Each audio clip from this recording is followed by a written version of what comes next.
بسم اللہ الرحمن الرحیم۔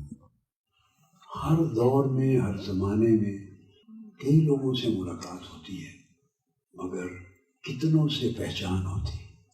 ملاقات بہت سو سے ہو، مگر پہچان ہر ایک سے نہیں ہوتی۔ چونکہ پہچان نہیں ہوتی سو ملاقات سے فائدہ نہیں۔ اس میں شک نہیں ہے کہ میں نے ہمیشہ یہ بات کہی ہے، اور اللہ رب العزت کی رحیم اور کریم ذات پر بھروسہ کر کے کی ہے، حضور نبی اکرم صلی اللہ علیہ وآلہ وسلم کی عنایتوں اور کرم نوازیوں پہ اعتماد کر کے، بھروسہ کر کے کی ہے، اور یہ بات حق ہے۔ یہ بات حق ہے، اس میں مجھے کوئی شک نہیں کہ جو شخص منہاج القرآن کی رفاقت لے گا اور رفاقت کا حق ادا کرے گا۔ رفاقت سے مراد صرف وہ فارم فل اپ کر دینا، اور جو بھی آپ کو رفاقت کی فی ہوتی ہے وہ یہ کر دینا، یہ رفاقت کا ایک جسم ہے،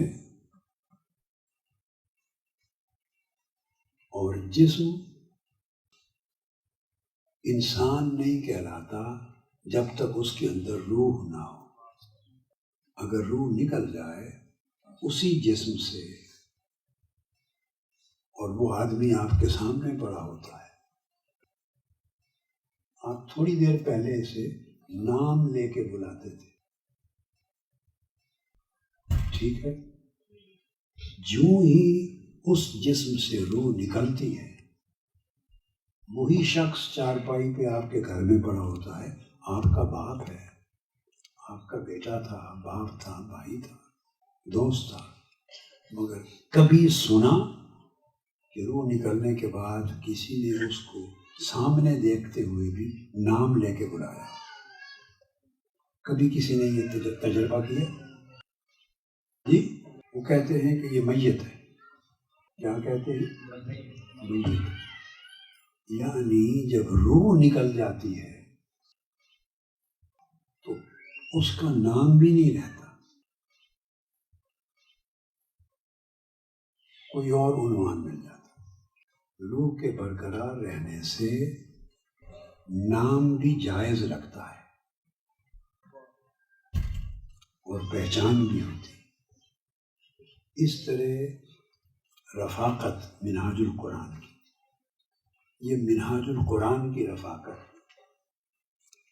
اگر صدق کے دل سے ہو، اس کی تعلیمات کے عین مطابق ہو، تعلیمات پر عمل ہو، اس کے دیے ہوئے طور طریقے، اخلاق، چال چلن کے مطابق حتی الوسع بندہ زندگی گزارے، اللہ رسول کی، اس کے دین کی نوکری تھوڑی زیادہ کرتا رہے، کبھی اس سے کٹے نہیں، جڑا رہے۔ کیا؟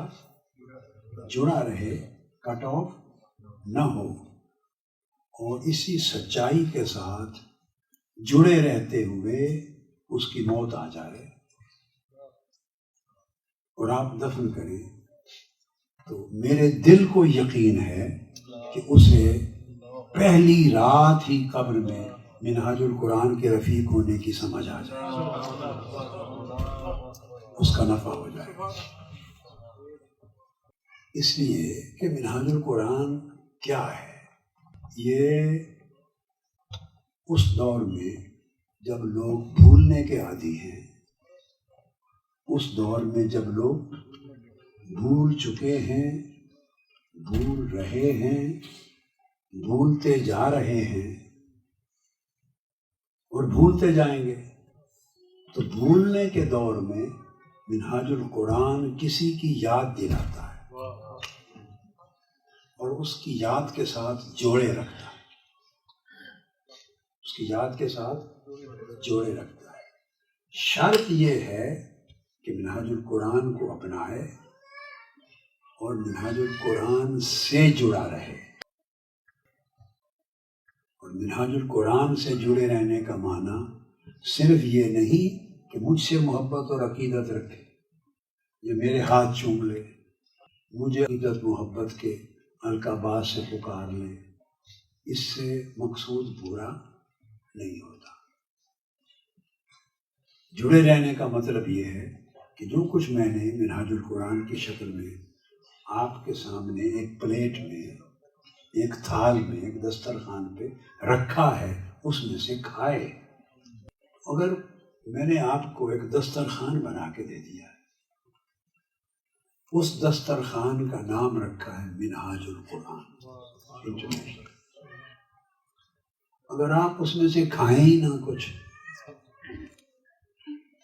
اور ایسے بابا کرتے رہے، تعریف کرتے رہے، تو بہت اچھا کھانا ہے، تو یہ سچ بات ہے. کیسے پتا ہے بہت اچھا کھانا ہے؟ کھایا ہی نہیں ہے، چکھا ہی نہیں ہے. تو دسترخوان کا مطلب ہوتا ہے اس میں سے کھایا جائے. جو مشروب دیا جاتا ہے، یہ جوس ہے، یہ کوک ہے، یہ سیون اپ ہے، اور طرح طرح کے جوسز ہیں. تو جوس کا مطلب ہوتا ہے پیا جائے، پڑا رہے اور آدمی کے ہاتھ میں ہو، پیے نہیں، تو اسے اس کی ٹھنڈک کا اور اس کے ذائقے کا، لذت کا احساس کیا ہوگا؟ اس نے صرف دیکھا ہے، اس نے دیکھا ہے، چکھا نہیں ہے. تو خالی دیکھنا بھی یہ نہیں کہتا کہ کلیتاً بے نفع ہے، یہ نہیں کہتا. خالی دیکھنے میں بھی بسا اوقات نفع ہوتا ہے. آپ باغ میں جاتے ہیں، بہار کا موسم ہے، خوبصورت پھول کھلے ہیں، آپ خالی دیکھتے ہیں، سرسبز شاداب فصلیں ہیں، گھاس ہیں، گارڈن ہے، جاتے ہیں، صرف دیکھتے ہیں. تو دیکھنے سے بھی نظروں کو ایک تراوت ملتی ہے، فریشنس ملتی ہے. اس دیکھنے کا بھی ایک صحت پہ اثر پڑتا ہے. سمجھ گئے نا؟ صحت کا اثر پڑتا ہے. اور اگر اچھے باغات میں، سرسبز و شاداب زمینوں پر، گراؤنڈز میں، پارک میں، خالی دیکھنے کے ساتھ اگر آپ لمبے لمبے سانس بھی لیں، تو پہلے صرف منظر کا لطف آیا تھا. جب لمبے لمبے سانس لیں گے اس جگہ پر، تو جتنا اماؤنٹ آکسیجن کا ہے اس فریشنس میں، لمبے سانسوں سے وہ آکسیجن اندر جائے گی. وہ جو لمبے سانس لیں گے، آکسیجن اندر جائے گی، وہ آپ کے پھیپھڑوں میں بھی جائے گی. آپ کو اندازہ نہیں ہے کہ یہ جو لمبا سانس لے رہا ہوں، اس کا فیض کہاں کہاں تک پہنچ رہا ہے. یہ خاص نقطہ آپ کو اندازہ نہیں ہے کہ اس کا فیض آپ کے حساب سے بس لمبا سانس لے رہے ہیں. بھائی آپ یہی کچھ سمجھیں، لمبا سانس لیتے رہیں، باقی کام وہ سانس خود کرتا رہے گا. آپ میں سے ہر ایک کو پوری سمجھ آئے یا نہ آئے، مگر وہ کام جو سانس لے رہے ہیں نا، یہ عمل وہ اپنا کام خود کرتا رہے گا. تو لمبے لمبے سانس لے رہے ہیں، وہ سانس ہوا کی نالی سے آپ کے لنگز تک جا رہا ہے، پھیپھڑے. آپ اس کو سانس کہہ رہے ہیں، مگر سانس کیا ہے؟ وہ فریش ایئر اور آکسیجن کو کیری کر کے اندر لے جا رہا ہے. وہ آپ کے لنگز تک جا رہی ہے. اب آپ کو نہیں پتا اس نے کیا کیا فیض دینا ہے، مگر آپ کے خیال سے وہ لنگز تک پہنچی نہیں. وہ لنگز تک گئی، ان پھیپھڑوں تک خون جا رہا ہے. بلڈ جب پمپ کرتا ہے، دوران خون ہر جگہ، تو وہ پھیپھڑوں تک جاتا ہے. وہاں سے وہ آکسیجن کیری کر کے دل کو جا کے پہنچاتا ہے. آپ کے حساب میں یہی ہے کہ اچھے باغ میں ہم نے سانس لیا، آگے کا کچھ پتا نہیں. اس لیے میں کہتا ہوں منہاج القرآن کا سانس لیں، لمبے لمبے سانس لیں، باقی کام منہاج القرآن خود کر لیں. یعنی اندر ڈالیں. کیا کہہ رہا ہوں؟ اندر ڈالیں. ہم اس کو باہر رکھتے ہیں، ہم اس کو خالی رفاقت فارم اور فل کر کے فیس دے کے اس کو باہر رکھتے ہیں. جیسے پرویز نثار صاحب نے کہا کہ انہوں نے فارم کو اندر رکھ دیا، اندر رکھ دیا، تو حالانکہ تھوڑا سا ہی اندر تھا نا، کپڑے میں رکھ دیا. تو جس کے دل اور سینے کے اندر چلا جائے اس کا نفع کیا ہو، اس کا نفع کیا ہو. یعنی کپڑے میں رکھ دیا تو اللہ نے نفع دکھا دیا، اور جس نے اس کو سینے میں اور دل میں رکھ لیا اور پوری زندگی میں سما دیا اس کا نفع. تو آپ کے حساب سے وہ سانس تھا، سانس میں آکسیجن گئی، اپیرنٹلی دیکھنے میں وہ صرف پھیپھڑوں تک، لنگس تک پہنچی، وہاں نہیں رکی، وہاں خون پہنچا، خون نے آکسیجن کیری کر کے دل تک پہنچائی، اور دل کی زندگی تازہ ہوئی، دل کی زندگی تازہ ہوئی. میکسیمم آپ یہاں تک پہنچے نہیں، یہ فیض وہاں بھی نہیں رہتا. پھر جب آکسیجن دل پر پہنچی اور خون کا حصہ بن گئی تو دل کی پمپنگ سے سر سے دماغ سے لے کر پاؤں تک پورے جسم کے ہر عضو میں چلی گئی، سارے جسم کو فیض مل گیا. اور کیا کیا تھا؟ صرف لمبا سانس. آپ سمجھے آپ نے کیا کیا تھا؟ لمبا سانس لیا. تو بیٹے بات یہ ہے کہ جب آدمی چیز اندر ڈالتا ہے اپنے باطن میں تو باہر میں بھی انسان فریشنس فیل کرتا ہے، اور وہ فریشنس بھی آپ کے دماغ کو فریش کرتی ہے، آنکھوں تک نہیں رہتی. یعنی انسان کو سمجھ نہیں آتی، کچھ پتہ نہیں ہوتا، وہ سمجھتا ہے بس میں نے یہ کر لیا. جب ایک کافر مسلمان ہوتا ہے تو آدمی کفر کو چھوڑ کے جب اسلام میں داخل ہوتا ہے، مجھے بتائیں وہ کرتا کیا ہے؟ حج کرتا ہے. کتنے حج کر کے مسلمان بنتا ہے؟ کتنے سال کے روزے رکھ کے رمضان کے مسلمان بنتا ہے؟ میں آپ کو ایک نکتہ سمجھا رہا ہوں. کتنے سال زکوٰۃیں صدقات خیرات دے کر مسلمان بنتا ہے؟ کتنے قرآن مجید ختم کر کے مسلمان بنتا ہے؟ کتنی تسبیحات درود پاک پڑھ کر، استغفار پڑھ کر، کتنی کتب پڑھ کے وہ مسلمان بنتا ہے؟ کچھ بھی نہیں کرتا. کیا؟ کچھ بھی نہیں کرتا. صرف دل اور دماغ کو جوڑ کر معنی کے ساتھ، دل اور دماغ کو معنی کے ساتھ جوڑ کر، یعنی دل و دماغ سے قبول کرتے ہوئے صرف چند لفظ پڑھتا ہے کہ میں گواہی دیتا ہوں کہ اللہ صرف ہے، اس کے سوا کوئی معبود نہیں، اور میں گواہی دیتا ہوں کہ حضرت محمد صلی اللہ علیہ وسلم اللہ کے سچے رسول ہیں. یہ دو چھوٹے سے جملے ہیں. اس نے اسلام قبول کیا، بھلے 70 سال کی عمر تھی اگر کسی شخص کی، اس نے 70 سال کفر کیا. میں آپ کو وابستگی کا ایک فلسفہ سمجھا رہا ہوں. 70 سال کفر کیا،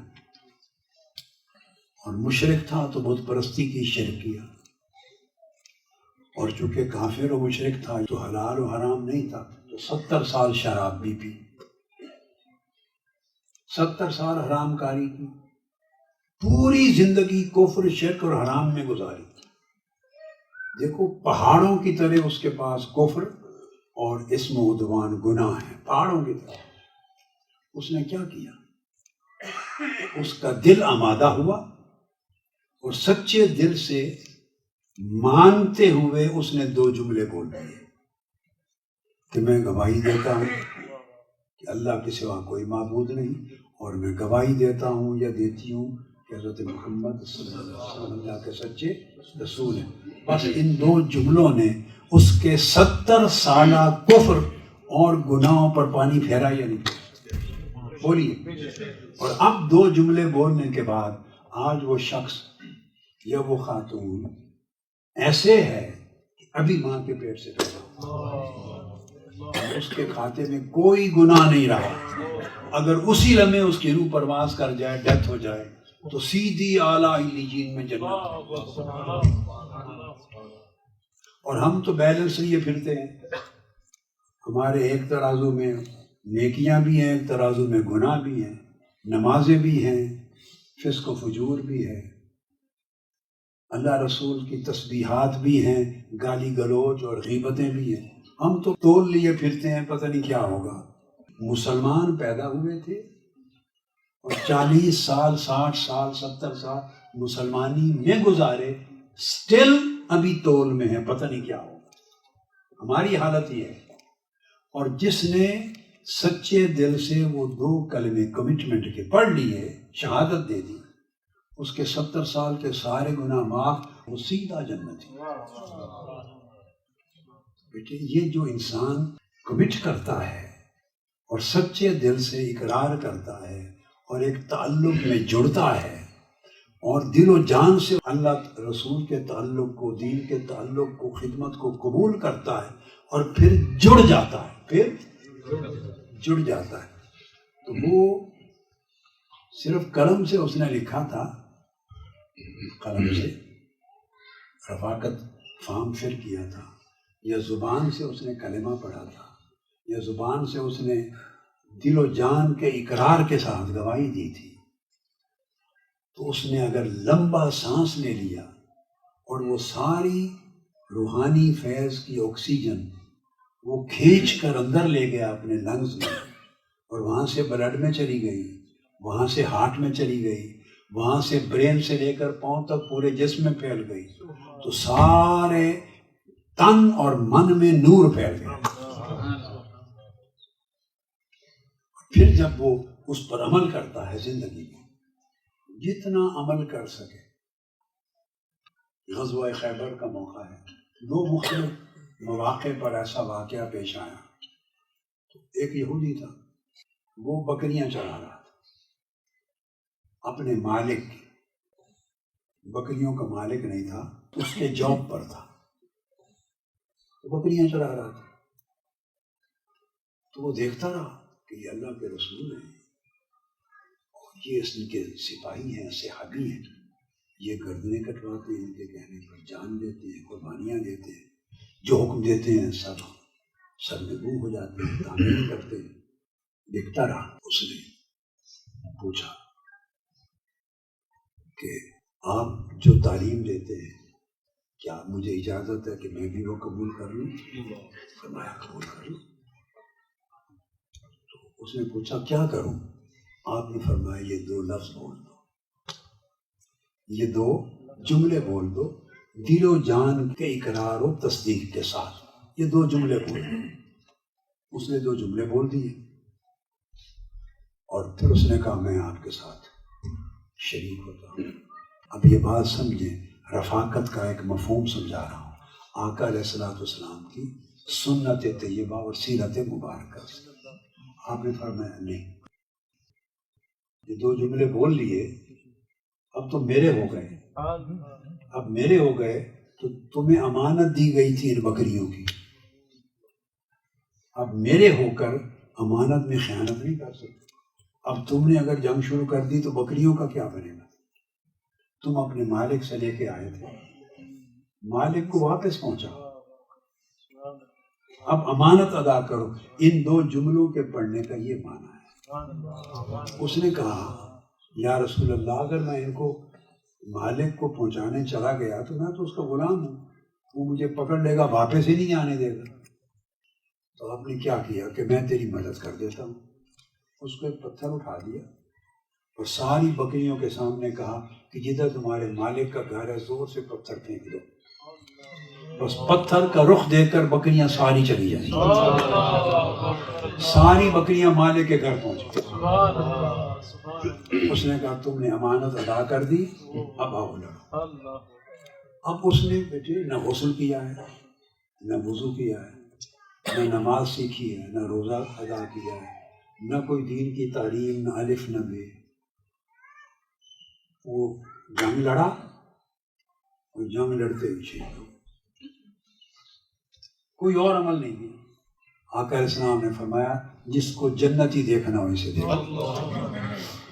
اور ایک موقع پر ایسا ہوا کہ میدان جنگ میں ایک کافر تھا جو آقا علیہ الصلوۃ والسلام کے خلاف جنگ لڑ رہا تھا، کفار و مشرکین میں سے۔ اس نے جو حضور اسلام کا چہرہ اقدس دیکھا، آپ کا سراپا، آپ اس سے ایک کیفیت پیدا ہوئی اس کے اندر اس نے اپنے گھوڑے پر بیٹھے ہوئے، گھوڑے پر اترے بغیر پوچھا یا محمد آپ لوگوں کو یہ جو اپنا امتی بناتے ہیں تو اس کے عوض دیتے کیا ہے؟ جو آدمی آپ کا کلمہ پڑھتا ہے اس کے بدلے میں کیا دیتے؟ فرمایا جنت مجھے مل سکتی؟ فرمایا ہاں کلمہ پڑھ لو۔ 2 جملے ہیں بول دی۔ اس نے گھوڑے پر ہی بیٹھے نیچے اترے بغیر آقا علیہ السلام سے مصافحہ بھی نہیں کی، اترے بغیر کلمہ پڑھ لیا اور جنگ میں شریک ہو گئے، صحابہ کے ساتھ اسی جنگ میں شہید ہو گئے۔ غسل بھی نہیں کیا ہے، 2 لفظ بھی اسلام کے مزید نہیں سیکھے، اور آقا علیہ السلام سامنے ہے، مصافحہ بھی نہیں کر سکا۔ فرمایا جس نے جنتی کو دیکھنا ہو اس کو دیکھنا۔ تو میں سمجھا یہ رہا تھا کہ یہ جو خیر کا دروازہ کھلتا ہے، قبر کے نفع ہوتے ہیں، اس کی بگننگ تو صاف ظاہر ہے اسی کانٹریکٹ سے ہوتی ہے، بگننگ تو اسی اقرار و تصدیق سے ہوتی ہے۔ یہی حقیقت ہے رفاقت کی۔ مسلمان تو ہم پہلے ہی ہوتے ہیں۔ ویسے تو کئی بار ایسا ہوا میرے پاس سکھ اور غیر مسلم بھی آ گئے کہ ہم نے بھی رفیق بننا ہے منہاج القرآن۔ بڑی پرانی بات ہے، کینیڈا میں سکھ آ گئے سردار، انہوں نے مجھے کہا کہ فارم لے کے آ گئے، فل اپ کر کے کہتے ہیں دستخط کر ہم منہاج القرآن کے رفیق بنتے۔ میں ایسے ہنسا، ساتھی تھے موجود، میں نے کہا میں ان کو کس کھاتے میں لکھوں؟ میں نے ان سے پوچھا، جو کینیڈا کی تنظیم کے لوگ تھے، پوچھا کہ بتائیں، میں ایسے ہی میں انہیں ٹیسٹ کرنا چاہتا تھا، تو یہ سکھ ہیں سردار ہیں، انہوں نے یہ تو نہیں کہا کہ ہمیں کلمہ پڑھا دیں مسلمان کر دیں، اس نے یہ نہیں کہا، ہیں سکھ، سر دست رہنا بھی سکھ ہی چاہتے ہیں، اور میں ان کے جملے دہرا نہیں سکتا۔ میں نے کہا کیوں منہاج القرآن کا رفیق بننا چاہتے ہیں؟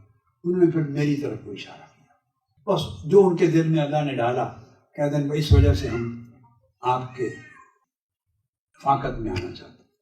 میں نے ساتھیوں سے پوچھا کہ کہاں؟ انہوں نے کہا جی یہاں تو کالم ہی کوئی نہیں ہے غیر مسلموں کا، ہمارے منہاج القرآن کے فارم میں تو غیر مسلموں کا کالم ہی کوئی نہیں۔ تو جو کالم کوئی نہیں جو تنظیم کہہ رہی تھی، وہ ان کو رفاقت فارم پہلے دے چکے تھے، وہ تنظیم والے اس سے رفاقت کی فیس بھی لے چکے تھے، 4 یا 5 تھے، میرے پاس بھی وہی لے کے آئے۔ اب میں نے ان سے پوچھا کہ انہیں کس کھاتے میں، کس کالم میں لکھوں؟ انہوں نے کہا حضور یہ تو غیر مسلم ہے، جب تک کلمہ نہ پڑھے اس کا تو کالم ہی کوئی نہیں ہے ادھر۔ میں نے کہا اس سے فیس لے لی آپ نے، اس کا کالم ہے؟ اس کا کالم کوئی نہیں تھا، اس کے پیسوں کا کالم تھا۔ وہ پھر خاموش ہو گئے، آج پڑے خاموش ہو گئے۔ میں نے کہا ہاں ایک کالم ہے جو اس کاغذ پہ لکھا ہوا نہیں ہے، مگر اس کاغذ پہ جو لکھائی ہے اس کے مالک کے پاس ایک کالم ہے۔ اس کاغذ پر جو لکھائی ہے اس کے کوئی مالک بھی تو ہے نا، ان کے پاس ایک کالم ہے۔ وہ یہ کہ اگر میں اس کو رفیق نہیں بناتا تو کل وہ مجھ سے پوچھ لیں گے کہ وہ تمہاری طرف رفاقت لینے کے لیے بڑھا تھا، ایک قدم آگے بڑھا تھا، تم نے وہیں سے دھتکار دیا اس کا ایک بڑا ہوا قدم قبول کر لیتے، ممکن ہے اگلا قدم بھی اٹھا لیتے۔ سو میں نے ان کو منہاج القرآن کی رفاقت دے دی، سمجھ آئی؟ ان سرداروں کو، سکھوں کو بھی دے دی۔ مقصد بات کا یہ ہے کہ جیسے میرے پاس کالم ہے کہ جس میں سکھ اور غیر مسلم بھی واپس نہیں جاتے، کیا آپ بھی اپنے دل میں ایسے کالم بنا سکتے ہیں کہ جس کالم کی وجہ سے کوئی بھی آپ سے پیچھے نہ ہٹے؟ بتائیں، کوئی ایسے کالم آپ بھی بنا سکتے ہیں کہ کوئی بھی پیچھے نہ ہٹے؟ آپ تو جو رفیق بن چکا ہے اس کا کالم بھی نہیں رکھتے اپنے دل میں، تو غیر مسلم کو کیا کالم دینا ہے؟ بس میں نے آپ کے سوچنے کے لیے جملے بول دیے، دل کو کھلا کریں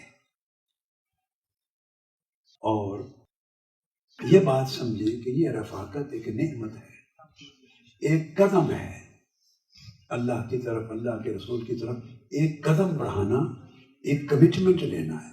کلمہ تو سب نے پڑھا ہوا ہے، مسلمان ہیں. یہ کلمہ پڑھ کے ہم بھول گئے ہوئے ہیں کہ ہم کون ہیں. یہ رفاقت اس بھولی ہوئی شناخت کو دوبارہ زندہ کرنا، شناخت کروانا ہے. تم یہ ہو، یہ ڈائریکشن ہے، یہ منزل ہے، یہ راستہ ہے، ادھر جانا ہے. تو چلیں گے تو عجیب ہوگا، اگر کھائیں گے نہیں تو کیا پتا کیا کیا بنا. تو اگر سانس لیں گے نہیں تو آکسیجن فریشنس اندر کیسے جائے گی. لہذا رفاقت کا معنی سمجھیں. اگر اس رفاقت کے ساتھ اس کے بعد بندے میں کمی بیشی ہوتی ہے، انسان نام ہی کمی بیشی کا ہے، خطا و نسیان کا ہے. اللہ کے ہاں بھی یہ تعریف نہیں ہے سوائے پیغمبر اور نبی کے لیے. اللہ کے ہاں بھی یہ تعریف نہیں کہ انسان وہ ہے جو گناہ نہ کرے، انسان وہ ہے جو غلطی نہ کرے. یہ تعریف اللہ کے رسول کے ہاں اور قرآن اور حدیث میں بھی نہیں ہے. اللہ بھی مانتا ہے انسان کو گناہ کے ساتھ. بولے انسان کو، بولے اگر اللہ نے انسان کو گناہ کے ساتھ قبول نہ کرنا ہوتا تو اپنا نام غفار رکھتا. غفور کہتا خود کو کہ میں غفور ہوں اور میں غفار ہوں. بولے نا، اگر اس نے بخشنا نہ ہوتا تو غفوریت اور غفاریت ہوتی نہیں. وہ کہتا ہے قرآن مجید میں غافر الذنب، بولیے قابل التوب. پہلے کیا آیا ہے بولیں؟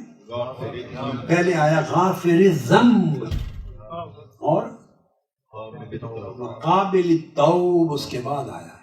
اس نے فرمایا میں وہ ہوں کہ پہلے گناہوں کو معاف کرتا ہوں، یہ اعلان پہلے کرتا ہوں میں گناہوں کو معاف کرنے والا ہوں، اور بعد میں فرمایا کہ توبہ قبول کرتا ہوں. اب میں گفتگو ختم کرتا ہوں اسی نقطے کو سمجھا کر. یہ نقطہ ایسا ہے کہ میں نے تو زندگی میں کسی مفسر کے ہاں، کسی تفسیر میں، کسی حدیث کی شرح میں، کسی کتاب میں نہیں پڑھا. بس من جانب اللہ ہے، آپ کو دے رہا. یہ فرمانا غافر الذنب قابل التوب، یہ سبب ہے کہ میں خود اگر کسی کے سر پہ گناہوں کا پورا انبار بھی رکھا ہوا ہو نا، ساری عمر میں اس سے بھی محبت کرتا ہوں. میں نے کسی کے گناہوں کے باعث اس بندے سے نفرت نہیں کی. کیوں؟ یہ اللہ کے دو اسماء گرامی ہیں. غافر الذنب گناہوں کو بخشنے والا، اس میں کوئی فعل غافر ذنب کا بندے کا نہیں. وہ اپنی بات کرتا ہے کہ میں گناہوں کو بخشنے والا، اور بعد میں فرمایا قابل التوب، توبہ قبول کرنے والا ہوں. اب توبہ قبول کرنے والے کا ذکر بعد میں کیا، اس لیے کیا کہ توبہ تو بندے نے کرنی ہے. بندہ توبہ کرے گا تو قبول کروں گا، توبہ کرے گا تو قبول کرے گا. رہ گئی بخشش وہ میں نے دینی ہے، بھلے بندہ توبہ کرے یا نہ کرے میں پھر بھی بخشنے والا. اس لیے غافر الذنب پہلے فرمایا، قابل التوب بعد میں، کہ میرا بخشنا بندے کی توبہ کرنے کے ساتھ مشروط. یہ عقیدہ ہے، یہ عقیدہ ہے کہ میرا بخشنا اس بات کے ساتھ مشروط نہیں ہے کہ اس نے توبہ کی، توبہ کرے یا نہ کرے.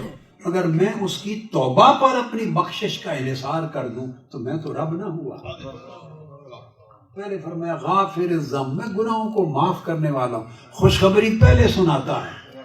کیا خوشخبری پہلے سناتا ہے اور توبہ کا راستہ بعد میں دکھاتا ہے کہ جو توبہ کرے اس کی توبہ قبول کرتا ہوں. اور بتایا کہ کسی کی توبہ کرنے نہ کرنے پر میری بخشش کا انحصار نہیں، چاہوں تو کسی کی توبہ کیے بغیر بھی بخش دوں. اس سے بندوں کو وسعت قلبی دیتا ہے. کیا ہم کہتے ہیں اس نے مجھ سے یہ کیا تھا میرے ساتھ، آج تک معافی نہیں مانگی تو میں کیسے معاف کروں؟ یہ فرق ہے بندہ اور مولا. اس نے معافی نہیں مانگی، کیسے معاف کر دوں؟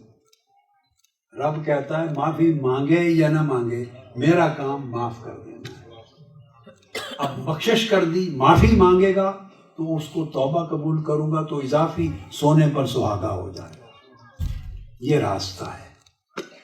سمجھ آئی؟ یہ جو بات سمجھائی یہ منہاج القرآن کی رفاقت کا اصل معنی ہے.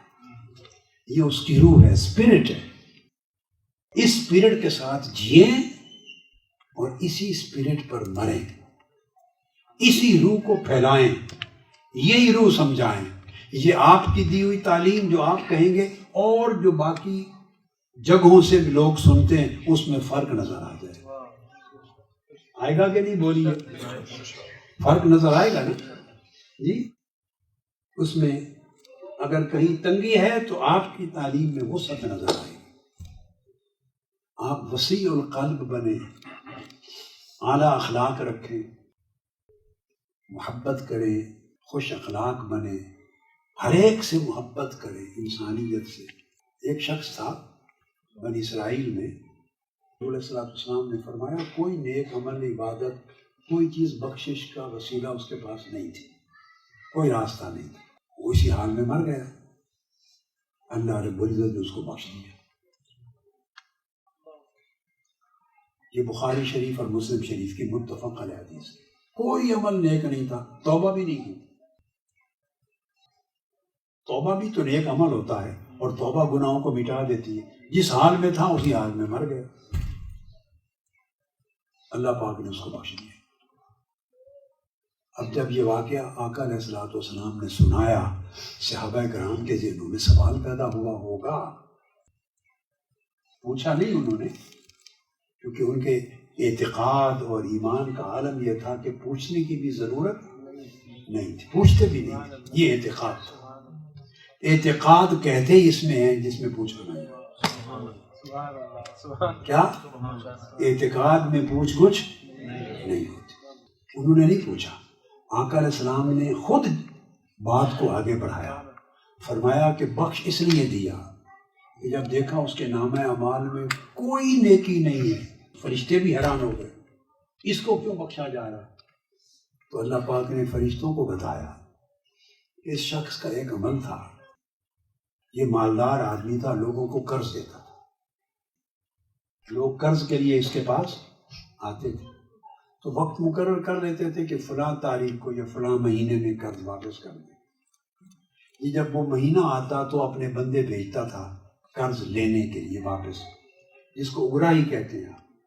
جب اگرائی کے لیے بھیجتا تھا قرض واپس لینے کے لیے تو یہ کہہ کے بھیجتا تھا اس کے پاس پیسے ہوں، ایزیلی آسانی سے قرض واپس کر سکے تو لے آنا، اگر مشکل ظاہر کرے کہ پیسے نہیں تو مہلت دے آنا. یہ اللہ رب العزت فرشتوں کو بتا رہے ہیں کہ اس لیے بخشا ہے کہ ٹھیک ہے تم حیران ہو کہ کوئی چیز بخشنے کے قابل نہیں ہے اس کے نام اعمال میں ایک رتی برابر بھی. تو اب میں بتاتا ہوں کیوں بخشا ہے. کہ قرض کی واپسی پر جو لوگ قرض نہیں دے سکتے تھے، مشکل میں ہوتے تھے تو ان کو مہلت دے دیتا تھا. پھر نہیں ادا کر سکتے، مشکل میں ہوتے پھر مہلت دیتے. تو یہ بندہ ہو کر مشکل میں مہلت دیتا تھا.